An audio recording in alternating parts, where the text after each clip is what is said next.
2018 में आई रोबो 2.0 भारतीय सिनेमा की सबसे महंगी फिल्म है। इस मूवी का बजट 547 करोड़ रुपए है और बॉक्स ऑफिस कलेक्शन 800 करोड़ रुपए है। अब जब इतनी बड़ी फिल्म है तो इसका बिहाइंड द सीन तो माइंड ब्लोइंग होना लाजमी है। रोबो 2.0 का पहला सीन है यह, जब लोगों के हाथ से मोबाइल फोन उड़ने लगते हैं तो उसमें कई सारे शहर और सड़कों को भी दिखाया जाता है। एक्चुअली यह जो लोकेशन है वह ईवीपी फिल्म सिटी का है। यह लोकेशन बेंगलुरु के नेशनल हाईवे के साइड में पड़ता है जो संतोषा नगर में है। इस फिल्म सिटी के अंदर मूवी का मैक्सिमम पार्ट शूट हुआ है। यही मोबाइल स्टोर दिखाए गए हैं और इसी जगह ट्रक वाला शूटिंग भी हुआ है और इस फिल्म सिटी में ही तोड़फोड़ और कई सारे एक्शन सीक्वेंस भी शूट हुए हैं। मोबाइल फोन से भरी ट्रक जब स्टोर में आने वाली होती है या उसी वक्त का सीन है। देखिए इसे किस तरह से नाइट में शूट किया गया था, जो एक्चुअली चेन्नई के नेशनल हाईवे पर ही फिल्म आया गया है।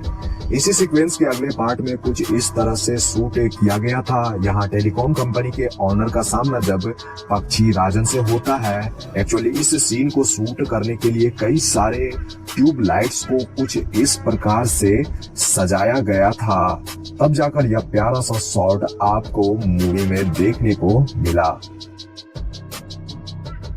इस सीन में वसीकरण और एमी जैक्सन यानी नीला को फिल्म में इंट्रोड्यूस कराया जाता है। यहाँ उनसे मिलने एक्सेल यूनिवर्सिटी के स्टूडेंट आए हुए होते हैं। उनकी मीटिंग होती है जिसमें से एक स्टूडेंट एमी जैक्सन पर कायल हो जाता है। देखें यहाँ किस तरह से रजनीकांत सर अपने शॉट को देख रहे हैं।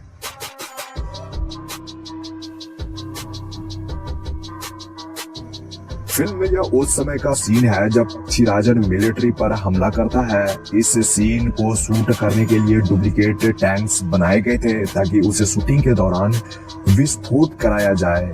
बिल्कुल ऐसा ही हुआ क्योंकि यहाँ इस शूटिंग के लिए 2 विस्फोट कराए गए थे, टैंकों की और एक कार की, जो बिल्कुल रियल थे।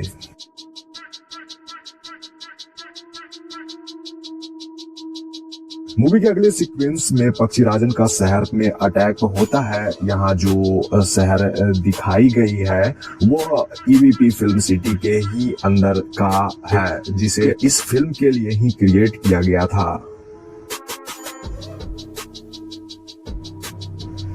एंड बाकी बिल्डिंग्स में जितनी भी तोड़फोड़ हुई जो सीन है उसे वीएफएक्स स्टूडियो में तैयार किया गया था। साथ ही चिट्टी द्वारा किए गए कुछ एक्शन सीक्वेंस 3D मॉडलिंग से भी क्रिएट किए गए हैं। द फ्लोर नामक एक हॉलीवुड कंपनी ने इस मूवी के लिए विजुअल वर्क किया है। इस पूरी फिल्म के लिए उनके 1000 वीएफएक्स आर्टिस्ट की टीम थी।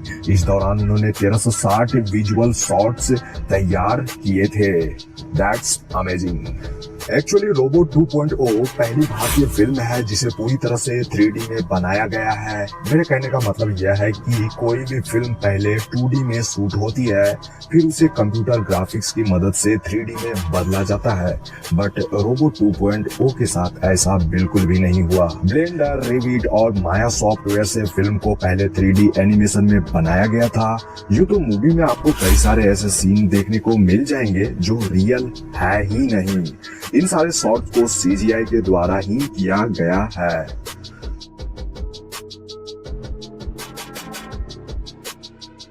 आप जो इस शख्स को यहाँ देख रहे हो वह नीरव शाह है। वह भारतीय फिल्म इंडस्ट्री के सबसे फेमस सिनेमेटोग्राफर हैं। उन्होंने धूम 2, वालीमय और टाइगर सीरीज के लिए भी सिनेमेटोग्राफी करी है। उन्होंने क्रिस्टोफर नोलन की टेनेट की मुंबई वाली शूटिंग को भी सिनेमेटोग्राफी करी थी।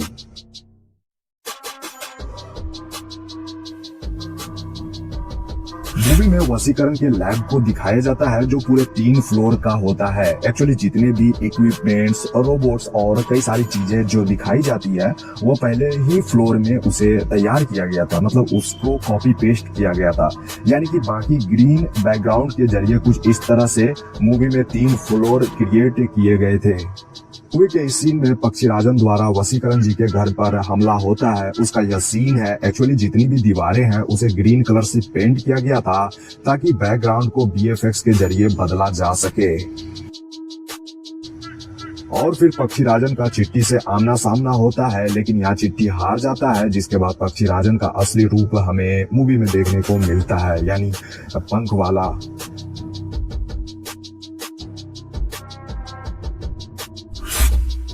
पक्षीराजन के बाद फिल्म में चिट्टी का नया अवतार होता है, यानी रोबोट 2.0। उसका चाल ढाल और रेड कलर के बाल, यानी सब कुछ नया। यहाँ रजनीकांत सर अपना शॉट देखकर हंस रहे हैं।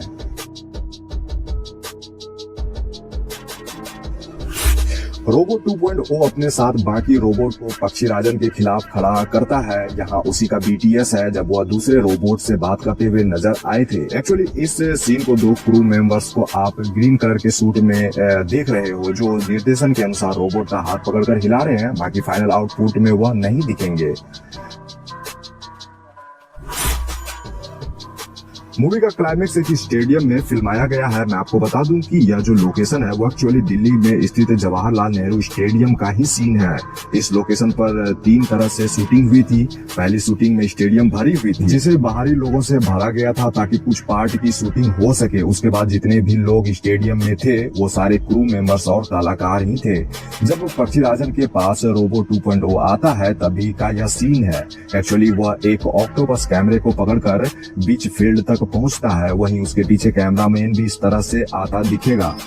पक्षीराजन के पंख उगने और गायब होने की शूटिंग को एक स्टूडियो में ही शूट कर लिया गया था, जिसके बाद उसे जो ट्रांजिशन इफेक्ट के जरिए रिप्लेस और ऐड किया जाता। वैसे तो मूवी का maximum scene Jawaharlal Nehru stadium Delhi में ही हो गया था। बाकी जितने भी तोड़फोड़ आपने देखा था उसके लिए एक अलग सा स्टेडियम जैसा सेट तैयार किया गया था। बाकी की शूटिंग वहीं पर हुई थी।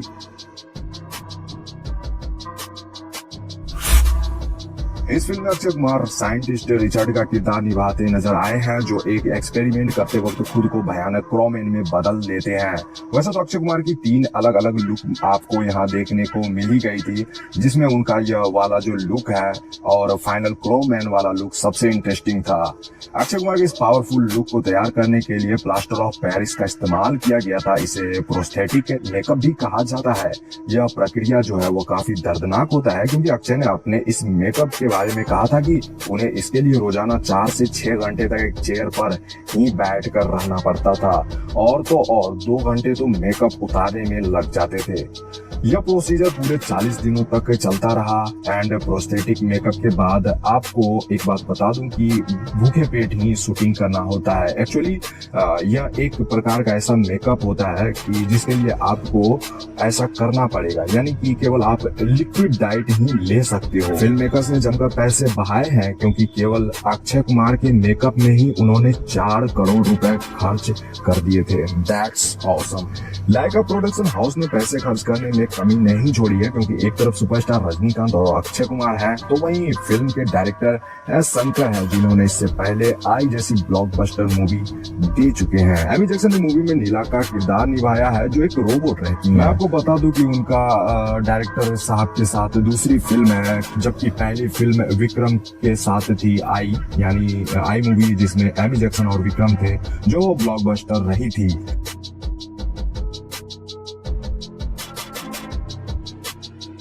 यहाँ आप एमी जैक्सन को एक रोबोट में ट्रांसफॉर्म होते देख रहे हो। रजनी सर की मूवी रोबोट 2.0 और हमारी इंफॉर्मेशन अच्छी लगी हो तो लाइक कर दें। अगर चाहते हैं कि हमारी मुलाकात आप लोगों से होती रहे तो इसके लिए सब्सक्राइब भी कर लेना। Thanks for watching.